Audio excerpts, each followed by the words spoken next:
So again, thanks everybody for coming tonight. The purpose of tonight's meeting is to provide some information on the status of the wastewater project. The letters that all went out went to folks that are in the service area, the proposed service area, which mirrors the water system service area. So if you're on the water system, you'd be in the system for the wastewater system. And so we wanted to make sure that we get the information out to everybody in the system, because you're going to start to see things happening as early as like next week, where some surveyors are going to be out going around to try to get some on the ground, fine detail about where things are, down to where trees are, flower beds, porches, roads, driveways, all that kind of stuff. As a quick reminder, we've gone through all the preliminary engineering for the system design. Now we're moving into the final engineering phase, which is actually mapping out how this will be built, what will physically be built, what will go where, to then bring us into the final construction. Timeline that we're looking at would be that connections in the village would probably start around 2024. So we've got more work to do and more time before you're going to start to see any kind of holes being dug or things being put in the ground. But again, we wanted to just make sure that as this goes along, we have opportunities to ask questions, get information out. So that's the point of tonight. It's really more of a conversation than a presentation, really. John Riley, who's one of the lead project engineers, is here with us tonight. He does have some information to walk through just about kind of what we're doing now and what to expect. So I'm going to hand it off to John and he'll walk through that, and then we'll open it up just to questions and answers. So hopefully that works for everybody. Pull the PowerPoint up? Yes. Yeah, okay. It's just a PDF, and if you could advance it. Yep. For me, or... Yeah, totally. Let me just go to...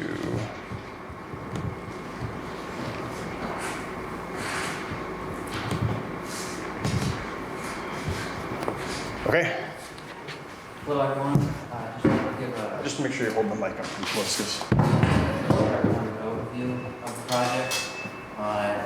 As you know, all the properties in the village and the center are currently served by existing septic systems, on-lot septic systems, and that includes a septic tank and a leach field. And this is a drawing depicting a typical septic tank. The proposed system that's going to serve both the waste, the village and the center is also going to utilize septic tanks. So the septic tank will collect septic or sewage from the house. The proposed system will have it's a little bit of a variation of a septic tank. It has a pump in it. It's called a step tank. So a septic tank. We can't hear you. No, we can't hear you. Okay, maybe just speak up a little bit and hold the mic a little closer. The system will have a septic tank with an effluent pump. And so the lower drawing up here depicts a septic tank. And on the right side of the tank is where the pump will be. The pump will pump the effluent through a small diameter force main through town to a wastewater treatment facility. And then there will be a town-owned drip dispersal area that will infiltrate the treated effluent into the soil. Next slide.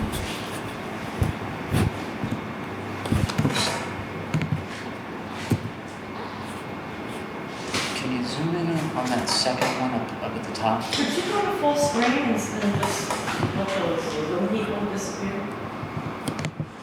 The Zoom people, I don't think are going to disappear while they're on Zoom, unfortunately, but we can do that. Does that work?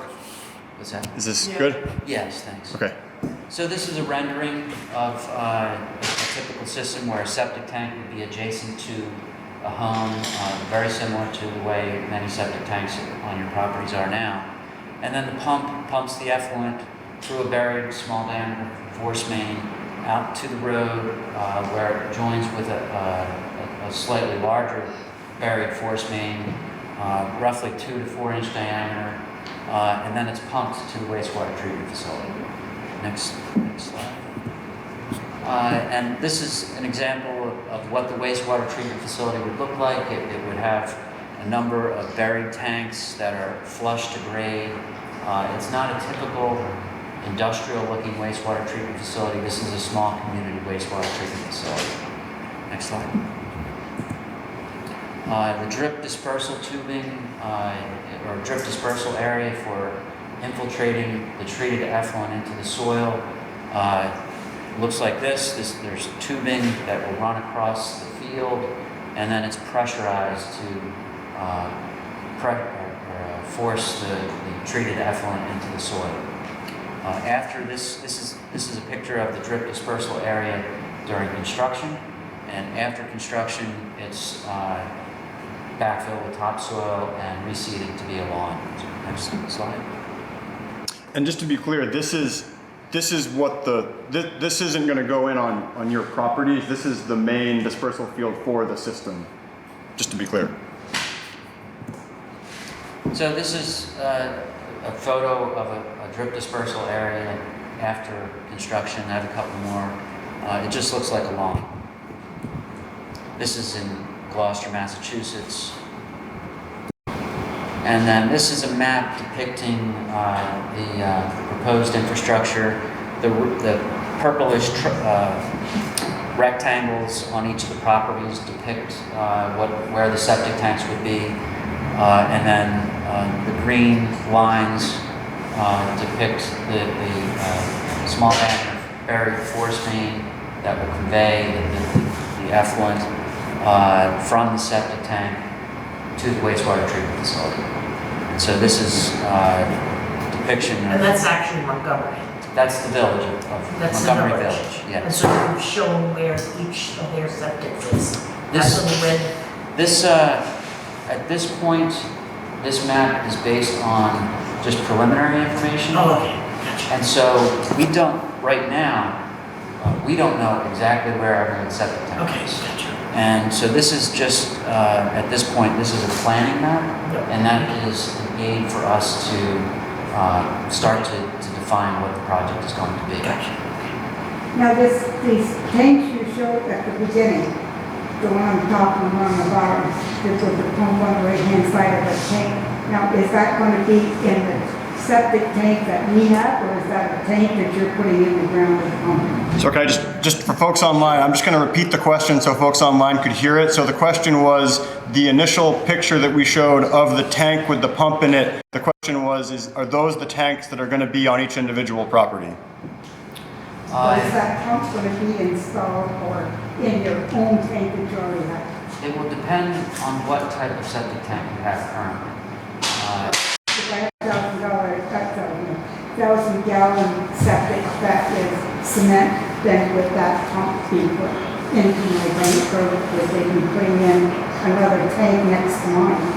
We're going to survey the area and look at the condition of the tanks. And if the tank is suitable for reuse, then we'll reuse it. If it's not suitable for reuse, then we'll replace it. And in some cases, we may need to add an additional tank to make it suitable. And that would be chargeable. The project will pay for all of these costs. Yeah. Is that how you? Yeah, all of the associated infrastructure for this is paid for by the project and the funding that we've got for that. So the cost of the tank, the pipes to the connection, none of that is cost to the homeowner. Right now. Right now. And going forward, the town will own this wastewater system. They'll own the wastewater system. Jeff, mic up. The town will own the wastewater system. They'll operate it. They'll pump out the septic tanks. They'll maintain it. It will be the town's responsibility in a similar way that the water system.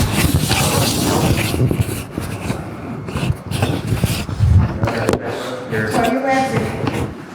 It's gonna cost the taxpayers something. User fee, right?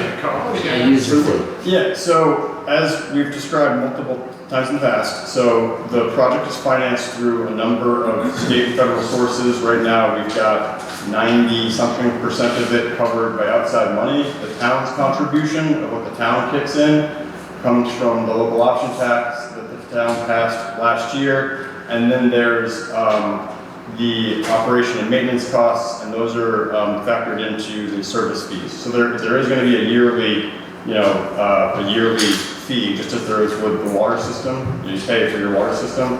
There is Not on town water, at a well.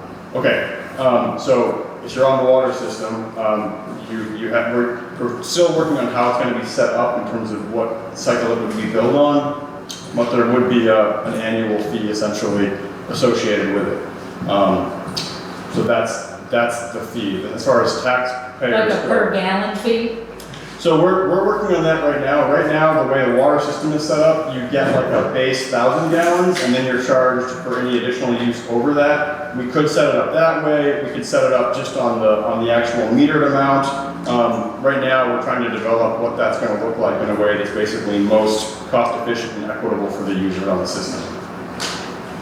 Yeah, Chris? Yeah, so the pump runs off your home's electricity. You guys are paying to install all that? That's a great question. So the question was about what electricity the pumps run off of for those on Zoom. So right now we've got two different options. One is that it would actually tie into the home's electricity circuit. The other option, which we're trying to, which I think is the preferred option, is we run power with the whole system. So there'd be power running with the pipes that would then work with pumps. In that scenario, it wouldn't be tied into any of the home systems.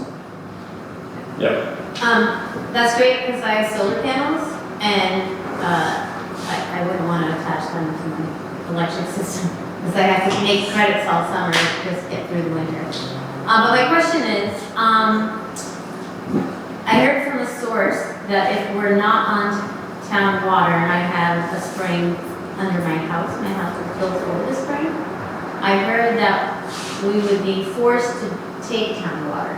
Is that true or false? No, so the question was, would this project in any way force you to take town water? And the answer is no. There's no connection between making you hook into the water system to be on this system. Okay, great. Is that what you Yep. Yeah, Chris. Can you opt out of this? No. The way this works is that in order to make a system like this work in the town is that you have to build it and then connect all the users in the system area to it. And that's just because of the way the economy of scale works to make something like this actually affordable to a community. Okay, so if we say we're not interested in attaching to it, Yep. because it's our property and we paid for it and it belongs to us, would you turn around and use eminent domain on us? I don't, so the question was if a landowner does not want to attach to the system, what happens? So I don't believe it would be eminent domain. And just to be clear, we don't want to use eminent domain for anything. But essentially, and we're working on the ordinance now, but there'd be an ordinance which governs this whole system, and part of that would be if you're in the system area, you've got to connect to it. And Okay, but what if we, as a homeowner who owns our property, what if we don't want to? you have to. Okay, yes or no, yes or no. That's just. But who's going to make it? To I'm be just frank- asking because I'm not sure if I want to, but Yeah. what if I don't? Yeah, I don't know the answer to that question. I know that the way that it works, and a lot of this is governed by state statute around how these systems work, but there'd be an ordinance which says essentially if you're in this service area, you have to connect to this system as part of the municipal wastewater. Yeah, so again, there'd be the ordinance which basically says if you are in this area, you have to connect to the wastewater system because that is how wastewater is managed in this district. And there's no grandfather clause for a 158-year-old house. There's no. No, unfortunately, there's no grandfather clause or anything. Yeah. Yeah, Joe. Yeah, Charlie, back to the specific placement of the new septic tank. From what I understood, you said it'll probably be where our existing septic tank is. Is it possible that we could have some adjustment on that within like 10 or 15 feet? I ask because I'm in a quasi floodplain, and it would help me a little bit with how I park and stuff on my house, if I could, if there was a little change of where my tank is now to what you're gonna put in, so. Okay, so the question from Joe was, we talked about replacing the existing tanks in their location. Joe's question was whether or not there could be any variance to that location when the new tank goes in. There is some flexibility in the location of the septic tank. The building sewer that drains the wastewater from the house, it flows by gravity, and so there's some restriction as to, that the tank needs to be in a place that can receive the wastewater from the house by gravity. But there is some flexibility. Okay, thank you. Let's go. Yeah. Your pump system, this new system is gonna pump it uphill. Is it water-based pumping it, or is it another type of pump system? Where is it pumping it to? Yeah, let's do the first question, then the second one. Did you want to repeat the question? Yeah, sure. The first question was about describing the pump. Yes, is it a water-based, where it's taking water out of the river somewhere, or is it another type of pump system? It will take the settled effluent from the septic tank and pump it to a wastewater treatment facility. Which is gonna be where? In the village, it's on North Falls Road. Well, we have 3 locations that we're looking at, that we're doing the engineering work with, and that we're in discussions with landowners about. We have not, one of the locations is actually town-owned land. The other 2 private properties, we haven't actually negotiated the sale of them yet. So the short answer is that's not, so the question was, where is it going to go? Where's the treatment facility? So I can't tell you right now that we have these properties locked down and it's finalized, but we have 3 locations that we're looking at. In the village, there's a property on North Hill Road that we've done engineering work that will work, and we're in discussions with the landowner about that property. For the center, we're looking at 2 different places. One is up here on 242 on a private parcel just up the road, and the other is on town land, which kind of connects into the property that has the rec center, the cemetery, the school back up in that area. And these are based on where the soils will support the dispersal fields, because that needs to be very specific in terms of what the soil type is, and so that's why we're looking in those areas. And there's a brook right there on North Hill Road.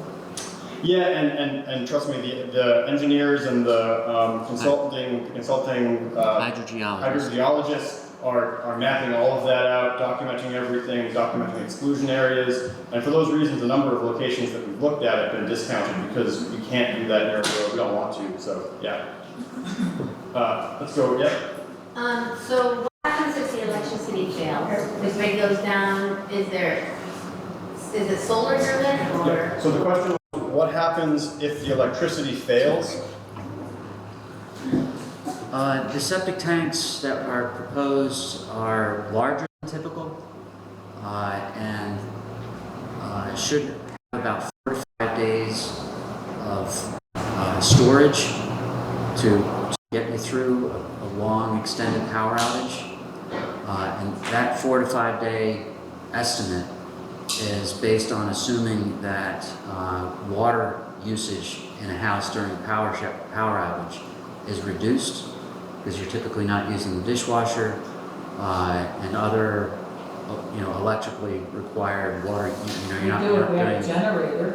We have a generator. If you have a generator, On then our whole house. that's a different story. You have about 2.5 days. No questions at this Oh, point? Yeah. Could you build a backup, like a solar backup, or, I used to live in Fletcher, which of course is not Montgomery, but our electricity was out for 2 weeks once. And we've not experienced that here in Montgomery, but I'm not that aware. seems like a really short time, 4 days. I'm not aware of solar battery kits that are used with septic tanks, but it's something we could look into. Could you attach a generator to it to at least run it every periodically? Generator connections can be possible. Having a receptacle. When you live in Vermont, you have to have backups, you can't just depend on one thing. That's something we can consider. Yeah. Yep. And one additional, what comes up must come down, so if the electricity fails, what's to keep it from all coming back down, and then on at the bottom of the road? What, to keep it from going into ours, backing up everywhere? Yes, so, yeah, the question was, if the pumps are pumping treated effluent up and away from the septic tank area, if there were a power outage or some other malfunction, what's to prevent that effluent from flowing back downhill into your home area? These types of systems are designed with check valves, and so it only allows flow in one direction. And so, when the pump is pumping, the check valve opens, the flow flows through the pipe, and as the pump stops pumping, the water closes the check valve and shuts it dead tight. Did you have a question here, sir? Yes, I'm in a way embarrassed to ask because I should have been involved with the process earlier. The question is, what can you tell me about voter approval? Have they already approved this project in town, whatever it costs? Yeah, I can answer that. So the question was around voter approval, and so there's been a series of votes on the project going back to the initial bond vote, which the town passed in 2018. I think it was 18, 17. Time is a weird concept, Yeah. especially now. I think it was 2017. So the bond vote, essentially to move forward with investigating the project and getting the capital stack together. And then there's been subsequent votes on the funding mechanisms to support the project. And so those are essentially the voter approval of the project to move it forward. Well, at some point, it's the town, the residents, voters going to be presented with, a good estimate at least of what the cost of the landowner and the town itself is going to be, and then have an ability to vote, get it in.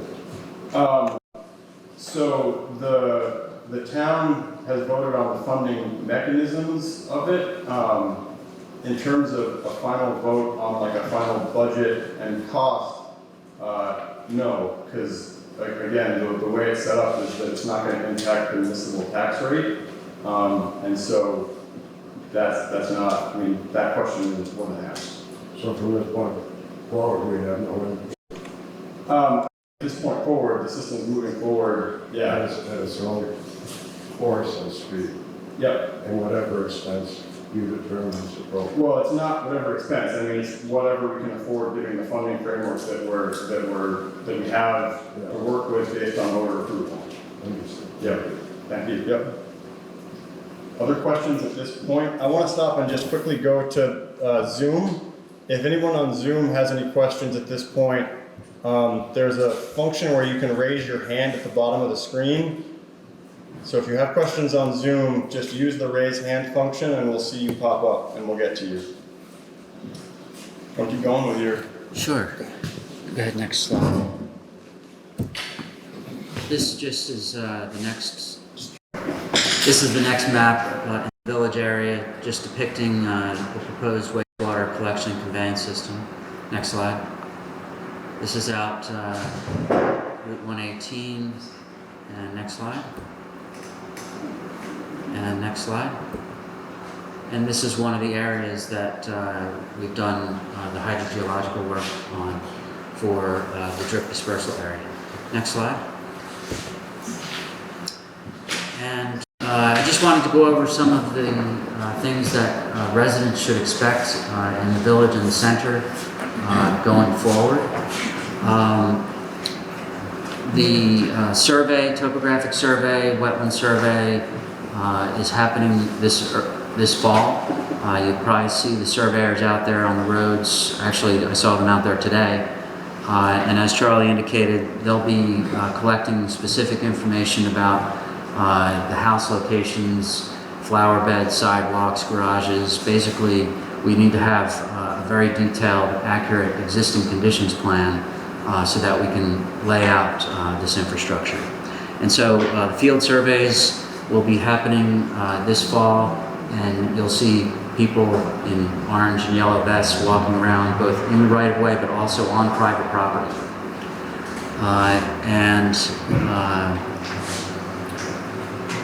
In late fall, we'll be going around to locate these septic tanks specifically. We may be having telephone discussions with you or interviews, meeting with you out on your property to help us locate the septic tanks on your property. And then as we go into the winter, we'll go through final design for bidding for construction in 2023, so starting next spring. And in the center, that work is lagging behind the village work by about 6 months. We plan to start the field surveys in Montgomery Center next spring with locating septic tanks and other surface features, and then going to final design in the summer and the fall of next year, and prepare the final design for bidding for general construction over the winter of 2024 to commence construction here in Montgomery Center in 2024. Next slide. And what should Village and Center residents expect after construction? As Charlie was indicating earlier, the town will manage wastewater as an extension of the town water system. And so the town is currently planning to manage it with the water system, and residents, water meter account holders will receive their bill periodically as you do now, but it will include the user sewer charge associated with this wastewater project. I have a question, if I may, or should I wait till you're finished? What's the range of price likely to be? Yeah, the user fees? Yeah. So the question was, what is the range of price of the user fee? And so I can't give you an exact dollar figure right now because that's fluctuating as we're basically hammering out essentially the final cost detail, which we're getting through final engineering. We have a pretty good range, a pretty good idea what that's going to be. So based on that right now, I think what we're expecting is that the annual fee for the user systems is going to be somewhere, I think, a little south of $400 a year. A little south of $400 a year. Again, we're trying to hammer that out, and we're literally meeting with state officials weekly now to see how much money we can pull out of them in addition to what we've already got. So we're working to get that down to the lowest possible. Yeah, Dennis. So you said something about that the calculations are coming off of the waterfall. So if you're not on town water, how do you calculate the flow? People have well water. It's a great question. So Dennis's question was, if the flow rates are based off of the water meter data, how are we going to measure flow rates for folks that don't have a water meter because they're on a well? I have no idea. I'm hoping John does. If you have a well and you're not on the water system, then they will not be on the sewer system. The sewer system is going to mirror the water system. No, you're on the, you're going to be on the. So I guess my back question, how far up 242 is this going? As far as the water system goes right now. Where's that going? No, where's it going? Basically Purrier Farm Road and the Purrier's house. So you know where Charlie's house is? So you've got Charlie's house, and then there's a property that comes down beside The it, trailer. and then you've got a trailer next The to it. Rogers trailer, that's the You know where first house. you know where the well is, the pump station up here on 242? That's as far as up as it Yeah. goes. Yeah. Can we go back to what you just said? If you're not on the water system, then you don't have a water You don't meter, have so to be you on won't be septic. on the septic system. That's not. Is it, I don't think that's the way are there it's set up. I know a property owner in the village who's not on the water system, but she wants to be on the wastewater system. She lives on Concept Road. The way the system's being designed now is that all the properties are hooked into it. There's no differentiation between on the system and off the water system. That's right. Okay. What if you're a water meter account holder now, you will be on the sewer system as well. But if you're, Okay, that was my question. Yeah, My but if first you're- question is, will you be forced to join the water system? Because, The sewer system. no, No. my question is, will I be forced to join the metered water system? I have a spring, it's perfect water, I have a whole house filters and 1 micron filters, ultraviolet lights, I've got great water, I don't wanna drink town water. We're not, so if you're not on the water system, then you won't be on the sewer system, and you won't be on the water system because you're not on the water system. And Okay, so that this answers project- your question. and we need to, You need to clarify that. we need to figure that out then, because the way we have it set up now is that all the ERUs are all the ERUs in the system. We're not differentiating between who's on and off of water on that. Charlie, can I just give an example? Do you want to discuss this further here and now, or later? I mean, we need to figure that out, I Let's hear the guess. truth, what's the Yeah. truth? I wanna Well, know. I mean, the way that the system is set up now and designed is that every property in the water system area, so if you were to basically draw a line around it, all the properties in the area, the way that it's mapped out and set up is that you're hooked into the wastewater system. I think the question that was brought up, which is a good one that I guess we need to kind of figure out, is if you're not on a water meter, Right. how are you gonna measure the flow? Right. So, okay, so So- we'll need to get back I to you guess on with that. your example, And my example, we have our own well. you had your own well, you have no water meter. And a perfectly We good love our septic water, system. we do not wanna Okay. miss town water. But is the water system out in front, or do you have? My water system's under my Or house. I should say, do you know if the water main, the town water main runs by your Yes, home? it does run by my house. So it runs by your home now, Yeah. but you're not connected to it. Right. Correct. But there's a curb stop there, I where you could. the people prior to me, before I bought my house, they declined to attach. Okay, Was a curb stop put in? okay. So this is something that we're gonna have to look into, because. I guess the question is, how are we gonna meter the usage if we're not using the water meter? That's a Right. great, yeah, Right, okay, that's a good so question. we need to work on that. I'm okay with you attaching the water to the septic, if that's how it functions, but I'm not touching my house. Mm-mm. Okay, Okay. yeah, got it. Okay. Yeah, Chris. Is there a fee just to be hooked to it and then a fee for usage? Kind of like the water system, if your house isn't being used, Yeah. are you still paying for them?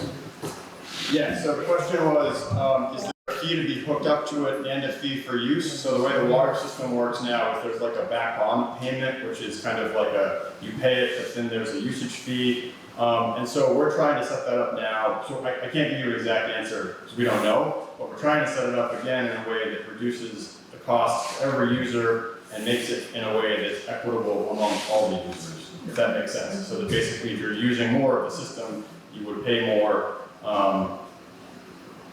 Yeah, does that make sense? Yeah, I don't use it at all in one of my places, so that's what I wanna know. Yeah. I find it that there's gonna start digging, or they're gonna start this project this fall, you're saying? And there's a lot of unanswered questions that have, like, Just to seems a little, Yeah, so the question was about how soon we're gonna start and the unanswered questions that we have to kind of figure out, so I'll pass it to John. Just to clarify, construction will not start this year. It's planned to start you said next spring, spring. that's Next pretty spring. quick. Well, 6 or more And months. there's a lot of That's right. unanswered questions. There's a lot of work that we have to do, and Yeah, that's part of the final design. And again, one of the points behind this meeting and reaching out was to start these conversations with people in the area now so that we can keep these conversations going and get information out. I mean, I'm sure as we move through this and we start talking to individual property owners as well, we'll start to identify other issues that we don't know about. So again, this is kind of the beginning of an ongoing conversation about this with the users too. and I'm kind of curious, how come they're starting in the village? I hear that more of the center, the places in the center have more septic issues than the village. Why is it starting in the village? Yeah, so the question was why would the construction start in the village versus the center? And the phasing of the project, without getting too wonky into the details of how this funding system works with the state and federal funding, but the project is segmented to different funding buckets, we'll call them, of money. And the money is tagged to different parts of the project. And just the way that it's set up, the funding in order to execute it and make it work on the timeline we need to. Starting in the village is just what makes the most sense from a funding timeline perspective and funding use. Not for usage. The people in the center have more septic issues than the village. So I would have thought it would start in the center. Well, the idea is that within, a year, everybody will go through it, so there'll be a little bit of a lag, but, I understand your question, but the phasing of it has more to do with just the pace at which we need to use certain funds because of their, call it an expiration date, basically. Yes? Is there going to be a bond issue that we're going to be paying for it for 100 years? I paid for water, that's a house that's gone, nobody's there, no water, anything, and I have to pay for that for 40 years. Yeah, so there will be a bond, an amount of money that we an indebtedness, right, for the system that the town has. So there will be a bond, yes. And if you aren't on, or you aren't, if you have the hitch up but don't use it, you still have to pay that bond. So if you're not, If it's not being used, you still have to pay the bond because you were in that system. yeah, so the question was if you have not using it, you have to pay the bond. So again, it's a little bit different because we have it set up the way that we're going to be billing for it. Like the water system right now is split between like a back bond payment and a usage payment. We haven't set that up yet in a way where we split it that way or not split it that way. So in terms of a payment that is directed towards the bond or not, You can't say yes or no. well, I mean, yes, the money will go towards repaying the bond. We just don't know if your bill is going to be split in the way that says this is towards back bond, this is towards usage. It could be cleaner and simpler just to roll it all into one fee, basically. But again, we're going to hammer that out as we develop the ordinance to, again, make it a way that's most affordable and equitable for the users on the system. Yeah, sorry, yeah. To continue on your question, if you're on, the reason why I was asking, is where the water, when it stops at 242, you're still above 242, you're still above where the water stops and you're in the center. Is that bond coming out of, how's that money coming, this isn't just being paid for by people on the system, correct? So the question was, where's the funding coming from? And so the funding for it, a portion of it is coming from the funds generated from that 1% local option tax that the voters approved last year. There's money coming in from that we're going to be plugging into the payments, and then there's money coming in from the user fees. So those are the two kind of funding sources that come together to make the annual payment. And that's again why it's different than the water system, because there's no local option tax that's a revenue stream to support that. So it's a different framework, which is why the billing is probably going to be a little bit different in terms of the framework of the billing. Does that answer your question? I know. Yeah, no. Is there a resolution? When you initiate a bond, it's Yeah. for the whole town, Right. right? Yeah. But this system isn't gonna function for the whole town. No. Okay, so people that are on the system are gonna be paying the bond, which I think was her point, something you don't use, you don't have. Whether that you have to be forced to use or not, I understand that. If you're in that system, you have to go on it. But the people that are on the system now have to pay that bond. No, if you're not in the system area and you're not on the system, you're not paying for a bond, you're not paying anything. I mean, your payment would be, in theory, if you go to the shoe and get a PAPS, you have a nickel that ends up going towards the system, right? So, or the belfry, right? It's not on the system. I'm not going to pick businesses, But that's how it's funded. But yes, if you're not on the system, you're not connected to it, there's no bond payment, there's no anything. Yeah. Joe? Yeah, Charlie, looking on that, it seems to me, I live in the village, and this project is for the whole town.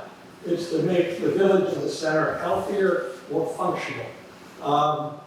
I don't particularly want to pay a lot more I money. have a functioning septic system, why should I be forced to go on something that I didn't want? Maybe it's not, okay? So the idea is that, that it needs to be paid for. And we are collectively, do we want to be involved in the community, or and how do we support that? So I supported the idea that it is something for the whole town. Okay, thanks, Joe. Although I really don't want to get into a debate about the merits of this tonight, because we've had those discussions before, we have them again, but tonight's really about nuts and bolts system, answering questions, laying out next steps, addressing potential issues like we've been doing, so. Yeah, Charlie, yeah. So, you're gonna charge by how much water goes through the meter, right, into the house? Yeah, so Mike, I'm sorry, what did you add? So let's say you're gonna do it, so how much water goes into their house, you're gonna charge by sewer going out? Yeah, so You're gonna calculate it that way. the framework as it was described for, this is for the folks on Zoom. So the question is, are you calculating usage based on the water meter? And so the water meter framework that we discussed was, if you have X gallons coming into the house from the water meter, the assumed thing would be that you've got X gallons coming out through your wastewater system. Not necessarily. I water a lot of plants. Oh, I'm Yes. sorry. So I got 20 cows in the barn. Yeah. So how are we gonna go from that water going back into your sewer or going into the cows? Yeah, That's a lot of water. it's a great question. And I think the question came up too at one point around, like, I don't know how you call it swimming pools, but say you fill a swimming pool up with your water. I mean, so I don't know at this point how we would. I think that's something that can be addressed. There are common approaches for this type of matter and other that many communities and cities all around the country have used. And Charlie pointed out another example situation where someone fills their swimming pool or they have irrigation water.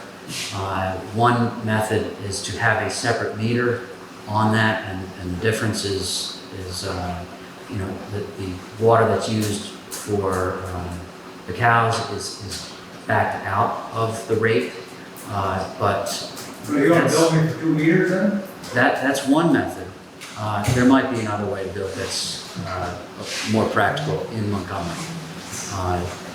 But that's another thing that needs to be. Well, I don't think, in this case, I mean, if we had to put a meter on like that, I mean, I think that would be a project cost. The cost of the meter would be, it wouldn't go to the homeowner, and then I don't think the billing would be different, because that meter would only be used to differentiate what water goes to what part. And so it wouldn't be like all of a sudden you've got 2 different water meters and you're paying 2 different bonds and that kind of thing. It would just be that there's a meter that just generates data on what water goes where, so that we know what to back out.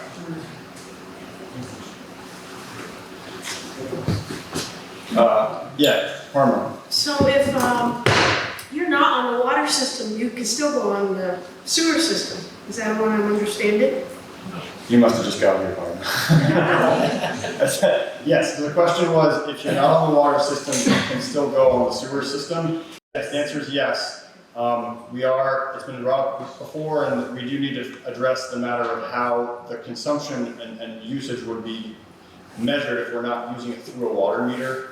But short answer is yes. Questions in the room? Other questions in the room? I'm just wondering, you were talking about where these water treatment places are gonna be around town, like the one on North Hill. Would that be available to the people that live on North Hill to be connected because it's so close? So the question is, could people who live near the treatment or dispersal fields, could they connect to the system because they're close? The answer is no right now, because basically it's tied in with just the water system footprint area. And the dispersal fields are relatively close to that. We'd have to look at how many properties actually that would affect, but yeah.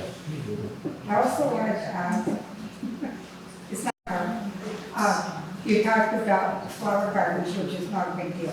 But if you have like a deck or something, or a ground, with rocks and cement and stuff, a patio, whatever you call it, and it happens to be in the way, does that get torn up, or does it, you're saying yes? Or? No, I'm nodding as I can hear your question. So the question was basically, buildings features on properties, decks, patios, we'll toss flower beds into this too. And trees, how would that get impacted with the construction of the system? And so that's one of the things that we're working with the surveyors now to figure out is where all those are located, so that when the system's designed, we can put it in a way where it does not impact that. So if I have a big apple tree, say, or a maple tree, whatever, it's in the way, it's going down. No, I mean, the point of the survey is to mark where all the physical features are, including trees and things like that, so that it can be designed to not impact that. Yeah. I mean, I can't tell you, in all honesty, that not a single tree is gonna get cut during the installation of this system, because I'm not sure about the areas where things have to go. So a tree might come down, but the idea is with the surveys that we're doing, we're trying to get as detailed a look at what's on the properties, so that when we put them in, we're not disturbing any of that. The goal is to do this in a way where it does not impact things to the highest degree possible, and it basically within a year, we want it to look like it did before. Your question, Jimbo? Yeah, so my septic tank in my house is 30 feet from my house and it's in the middle of my driveway. It's like 20 feet underground deep. And like we drained it last spring. And like then I had to redo the whole driveway because I have a fine driveway and like soil gets mixed in. So it's not really accessible. Like people can't dig down and look. Like it's not like, oh, I'm just gonna quickly look into your septic, like look at your tank. So we shut down the whole operation and then I have to rebuild my driveway. So in that situation, like with the next step is people coming and looking at what you currently have. If what you have isn't easily accessible. What, like, do you just kind of like take one on the excavator, show up and dig around, or? Yeah, so Jimbo's comment was, what about tanks that are in areas that are inaccessible, for example, if the tank is under a driveway? So I'll let you, John, take this. So, this fall, we're going to be visiting each of the properties to take these detailed, accurate measurements of where things are. And we'd like to meet with you and discuss where the septic tank is specifically. If we can access it then and there, we'll try to do that to see how far down it is. But it's common to have deep excavations with this type of work. And so we're going to do what is needed to install the system. If there are aspects of, we will, as Charlie said, we're going to try and minimize impacts. But if there is a deck that is right over top of the septic tank and there are no other options, we would remove the deck and install the septic tank and replace the deck as it was before, or to the same design, and the project would pay for it.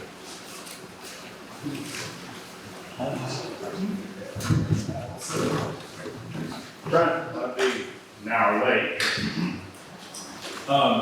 How about, is there a possibility of adding anyone, like myself, onto the septic system? I'm about 2/10 of a mile from, Comcast, the water system. I'm just too far away. You can take ours, how's that? Yeah, you can take ours. Well, it'll increase the value of my house to start with, the property. Yeah, so Brent's question was around whether we can connect folks that are not on the water system and outside of the water system area. And at this point, the short answer is no. Just because of the what's already. Yeah. What if you're in the category where you are in the water system, but you're out of this area, out of the service area? Or is that just me? Am I that one? So if you're on the water system, but you're outside of the water system area? The water system expansion, yeah. The bottom of the list. So I think if you have town water, you would be in the water system area. We were told our property wouldn't. I don't know. I'd like to be. Do you currently have town water? Yeah. Yeah, so if you currently have town water, then you're in the water system area, and this would be connected to that property. Okay, so that was just complete somehow the information I got was. Whoa. Yeah, I'm not, Okay, yeah. that's fine. I'm fine with that. I just. Great. Yeah, Brent. Sorry to monopolize this, but as I said late. asking for someone, in regards to businesses that have, one particular business, Bernie's Restaurant, invested $80,000 in their own septic system. Will they be exempt from having to hook up? Yeah, so the question was about exemptions to hookups given systems and where they're at. And the short answer there is no. We are looking at, potentially reuse of certain materials that are relatively new in systems. So there might be opportunities to use existing infrastructure that is there. But there's no exemption. And this is something that we've talked about, wrestled with since the beginning of the project. And essentially, we really acknowledge that everybody's system is in a different place right now. Some are brand new, some are, we don't know how old they are. And unless there's a natural disaster that wipes out, everyone's system, we're never going to be at a point where everybody's system is at the same age or functionality. So there's going to be systems that are, at some degree that are replaced or hooked out of. Maybe there should be funds to reimburse those people that have a perfectly good septic system that, that doesn't need to be torn up. And we can, out of these funds that you're talking about, we could get reimbursed if you're gonna tear out a good septic system. Yeah, I don't know about reimbursements, but as we look at how this is set up, again, with the way that the costs are shifted and moved, we're gonna try to do it in a way that's as equitable as possible. That's all I can say, really. I mean, back to John's system at Bernie's. I mean, he has grinders, he has a really complex system put in place. Yeah, no, I know. And with John specifically, and I've talked to other John about this, is we want to sit down with him and go over it. We have pulled all of the existing wastewater permits in both areas so that we have an idea of kind of how old folks' systems are. All of that's public record, Department of Conservation, DEC. So we have an idea of that, just to give us an idea of where we might be finding things that are new and what infrastructure we might be able to tie into. Okay. Yeah. Thanks. Other questions? Again, any questions online? If you've got a question online, feel free to raise your hand using the raise hand function, or just come off mute and just yell. Charlie, When does the excise tax kick in? So the local option tax goes into effect October 1st. Yep. And all businesses in town should have received a letter from the state that said that. You didn't, great. I'm asking it. Yeah, well, I'll have to chase the state down on that. Other questions in the room? Yeah, Mike. Mr. Elkins, looks like he has a question. Okay, one sec. Yeah. You probably answered, but do we still use our septic tank, or you just pump the leach water out of that? So the question was, do we still use your existing septic tank? John, you can take that one. So, the general plan is to remove and replace all septic tanks and replace it with one of these step tanks. If during final design, we can determine that the existing septic tank is of an adequate condition and size and shape that it can be reused, then we'll reuse it. So we'll never have to pump a septic tank? That's correct. It's all gonna go somewhere else, and they're gonna pump that septic tank? The town will be responsible for pumping the septic tanks, the step tanks, that will be located on each property. Is it gonna stay in the ground, the one that they pump, or are they gonna crush it up and take it out and put one of yours in, or how? The question was, what will happen to the septic tanks that are removed?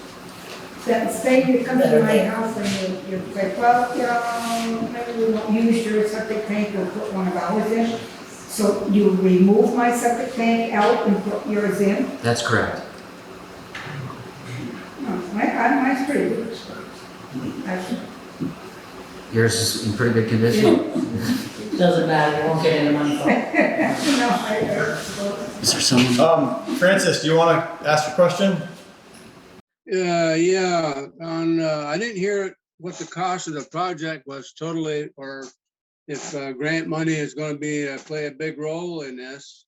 I'm hearing sketchy like money coming in and so on and so forth. As you know, there's only 900 people in Montgomery, and there's going to be only a few users on the system, so I wonder how we're gonna stand as a cost here, because we're on fixed income. And so we're trying to figure all this out. Yeah, so yes, there is an overall project cost. I don't have that pulled up and handy right now. We have reviewed it at select board meetings, so there is recordings of all of this in detail online that I can send people. But we do have the overall project cost. As I said before, about 90% of the funds are from state and federal sources. At the end of the day, I think the overall indebtedness that we're going to have as a community it'd be $1 million bond. And so the payments back to that, again, are going to be out of the local option tax and the user fees. And again, the user fees are, we're trying to get them down. The state uses a marker of percentage against median household income. But as I said before, what we're targeting right now is to get the annual cost to users south of $400. Basically the same as the water system. Yeah, one more question. Yes, Yeah. yeah, go ahead. It's 93. On your, you're talking about the water system and the wastewater system coming together under a meter, so on and so forth. Is this something like Richford's been going through? I'm not familiar with Richford's system or how any of that works, so I can't comment on how it compares to Richford's. Well, I heard somebody talk about it, so I don't know. It's about what you're talking about. Same idea.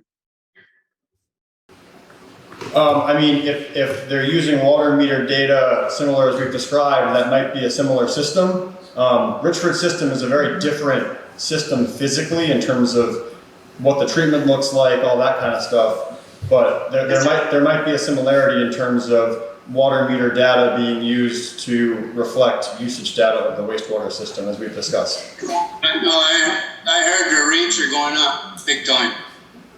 The water rates? Richford used to. Richford rates. Yeah, again, I'm not sure what's happening in Richford, so I can't comment on that, unfortunately. Okay, thank you. Okay, thank you. Other questions? Yeah, go Mike, okay. When you're talking, say, $400 a year, right?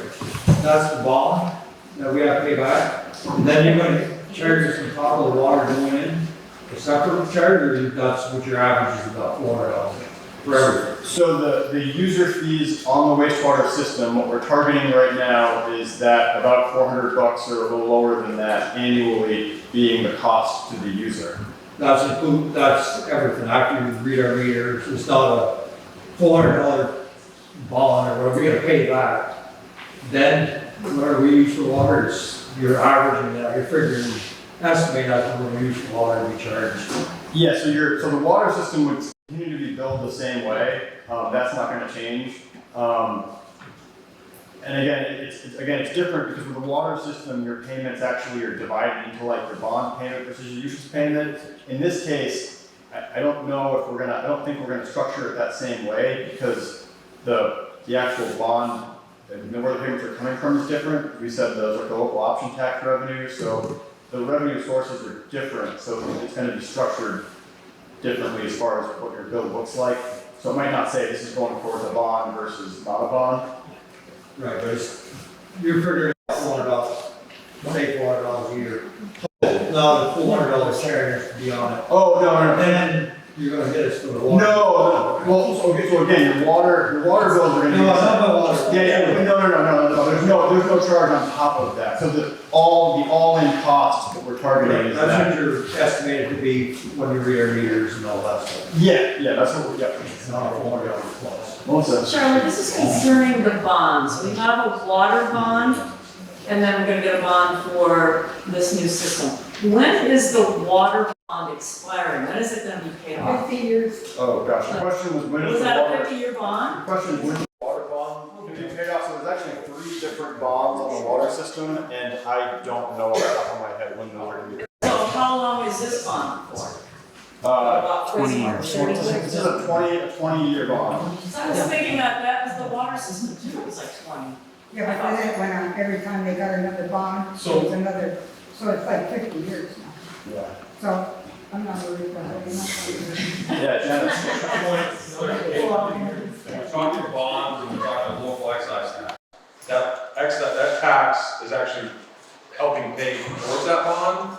So so it's not, you really can't put a timeline on a 20-year bond because the more money that people spend and pay taxes on, out-of-staters or what have you, that money is gonna go towards that bond. Yeah, so I mean, we could pay it off early. Okay, so just for clarification for everybody. Oh, yeah, I mean, we could pay it off early. Because you don't, when this was voted in, they do a calculation of what this would create annually. The lower option tax. Yeah, Yes. what would it create towards on a yearly basis? Yeah, so the question was about the calculations of local option tax revenue. And what we did is we went back over a 5-year period to look at averages and growth. And what we came up with is that the projected income from the local option tax is $35,000 annually. It's going to affect in October. We're going to have a year before kind of things go online of revenue coming in. So we'll see. But that's the projections that were based on the existing sales tax revenue. So the bond is $1 million, is that? That's what we're targeting right now. Yeah. That's again. This is like that funding stack is not 100% signed, sealed, and delivered. So I can't say definitively that. But that is what we're working on the framework of now. Yes. And Charlie, when the bond gets paid off, the option tax goes away. So when the bond is, the question is, when the bond is paid off, the option tax goes away. And yes, the way it's written into the charter is that when this is done, the bonds, that sunsets. Initially, we had talked about allowance for a vote to repeal, I think it was, but when it worked through the committees in the legislature, we had them work that in so that it's an automatic sunset of that payment. Other questions in the room? Yeah, Brent. Subject. I brought it up when we had a meeting with y'all up there. In regards to power failure and how long things can back up at home. Yep. Without power. So Brent's question was about power failures. So as it was discussed earlier, and John mentioned, the capacity of these tanks is estimated to hold 4 to 5 days worth of stuff. And the question also came up about folks that have a generator that might still be using their dishwasher, and so I think the response was that if you have a generator and you're still producing the same amount of outflow that you would anyway, then you might be looking at 2 to 3 days of capacity. The idea being that if you don't have power, you wouldn't be generating the outflow from your dishwasher because you'd be running it. Doesn't do that. Other questions? Questions online? Charlie? Yes. I have one question. Yep. You guys are gonna work with the homeowners, correct? What are you? They're gonna work with the homeowners when they come and do the surveying. I have dogs in my backyard. They cannot just be walking out there without us being there. So I need to know if they're gonna be walking through this with us. Yep. The question was around the survey work and how that's going to work with properties and specifically around something like if you've got dogs, how do we do that?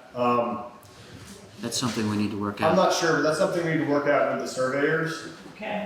There might be a situation where the surveyors will kind of track that as they go, and if there's a situation where they realize it's not the right time, then we mark that as put a pin in it and then contact the landowner to arrange a time.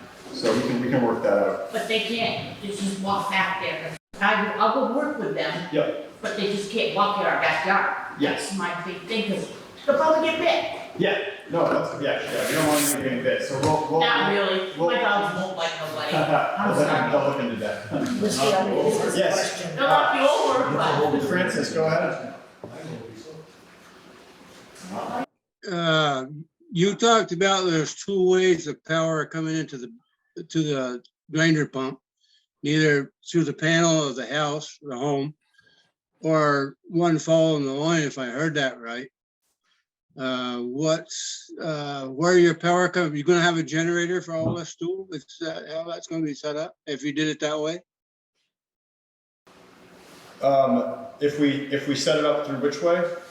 you said there were two, you said, if I heard you right, and I may not have heard you right because you're in and out, that there could be two ways of power from your panel to the grinder pump out here in the yard, or your backyard, or you run a line in parallel with the line.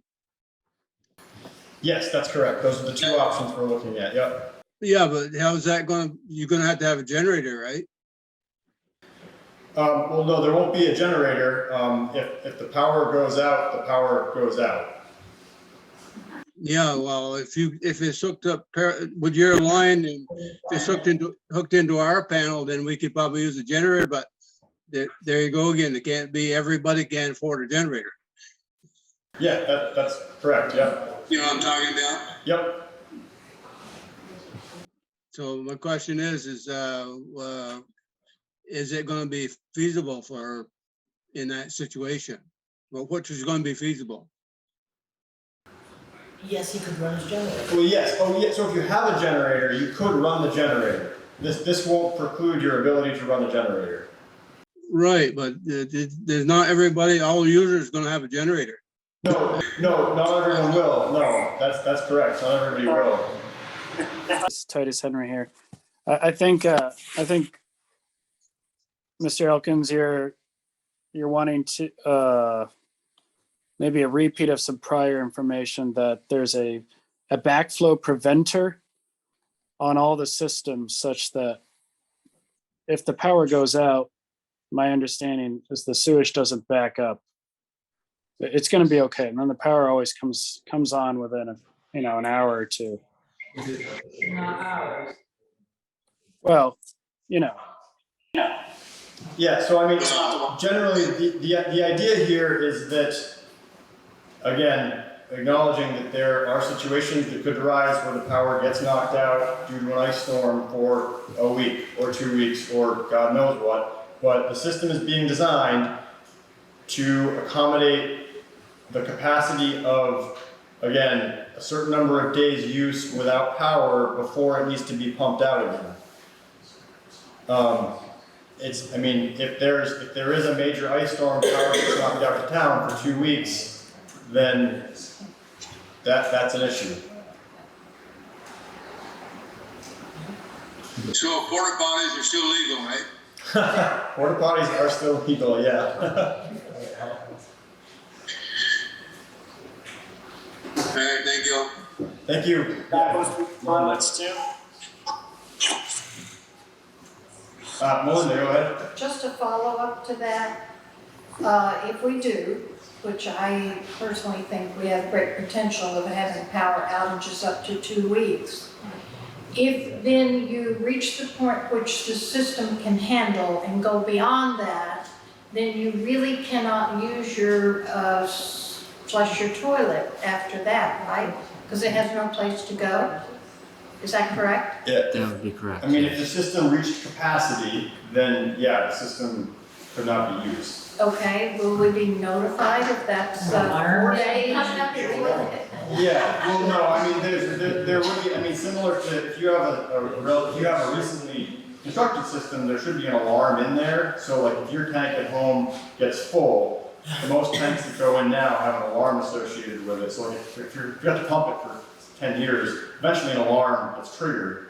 So there will be things built into this one that would essentially let us know that's happening. But you would let the homeowner know? Yes, Okay. yes. I have another one, not associated with this, but it was a question about the user's fee. And I think Sue answered it, but let me make sure this is right. It would be similar to the water, but it would be separate. It wouldn't be combined bill with the water. It's separate. So it might end up being combined on a physical piece of paper. Okay. Like you might get one piece of paper with your bill. It'll be separated out on the bill as to what's what. And quarterly? We don't know that yet. I mean, we could do it quarterly, we could do it Like we do the water quarterly. yeah, so we haven't decided that yet, but that is certainly an option to do a quarterly bill. Okay, that'd be helpful. Okay, that's good to know. Yep. Okay. If the electricity's out, there won't be alarms. Okay. No, so so the system itself, will be set so that we would know that that would happen. The treatment areas, we are looking to put solar panels on those so that certain functions there would remain kind of online. And the treatment facilities would also have backup generators. Would they suck effluents out of Updale? Unfortunately, no. So after 4 days, you're shit out. How many, You're in one. how many people are on the whole system? 75 properties. 175 properties are on the system. Maybe 195 meter Maybe accounts. 195 meter accounts. Is Maybe what 400 to 500 people. 400 to 500 people. Yeah, Chris. And business. You don't pay your bill. What happens if you don't pay your bill? So, same thing that happens when you don't pay your water bill. So they'll stop pumping the sewer out of your tank. I hadn't thought about that. I don't know. We'll have to address that, but yeah. Yes. How flexible is the system? For instance, if Trevor Brewery decided to move back to Montgomery, would the septic system handle that? So Marty's question is how flexible is the system to handle it? So the system is being built with growth capacity in it. So for a 20-year. My other added to that is how business friendly is the system going to be? Because we're all talking residential right now, but the ultimate goal is not to have just residential on the planet. We'd like to have more businesses. Yeah, so it's being designed to allow for that kind of growth. So we've done multiple exercises of looking at build-out scenarios, some of which are probably wildly, optimistic, I'll say. But we went through those scenarios of potential build-out, what that could look like if it went, all the way it could go, and then we sized the system for that growth capacity. But John, you can add to that. Yeah, the system is designed for both business and residential growth. Okay, would business growth take the burden on the residential users? Would growth in business Well, having more businesses in town take the burden on residential users? to lower annual costs? Yeah. It's possible. Okay. Yeah, well, I mean, yeah, right, like you have more users to spread the cost over, and Right, so. that's the ultimate goal, right? Yeah. Okay. Other questions in the room? Yeah. Sure you can't bring it up to my house? First question was about going to this house for the system. Again, Brett, I'm sorry, no for that. Make a trench going down. Larry, I see your hand up. Do you want to come off mute and ask a question? I'd like to get back to Mr. Elkins' question for a minute. I may have misinterpreted what he meant, but I do believe that one of the things he was asking, if the power to the pumps was provided through the project rather than the home itself, if there's project installed, would the electrical system have a backup generator to provide power to all those pumps? So there are backup generators at the treatment facility, but the generators are not at the capacity that it would actually provide all the power that would be needed to go to every single pump. Thank you. Thanks, Larry. Other questions? Other questions online? Other questions online? Yeah, Francis, it looks like you got one, so feel free to hop on. Yeah, 1 second, let me get. Francis, did you have a question? Lost. I think he doesn't realize he's muted. Francis, you're muted, just so you know. There he goes. When you're taking out the old septic tank on the property, how long does it take to install the new one? Are we gonna be without service for a day, 2 week, or what is it? The question was, during construction, how long will it take for the septic tank to be removed and replaced? And will a homeowner be out of service for a long period of time? And the answer is you will not be out of sanitary service.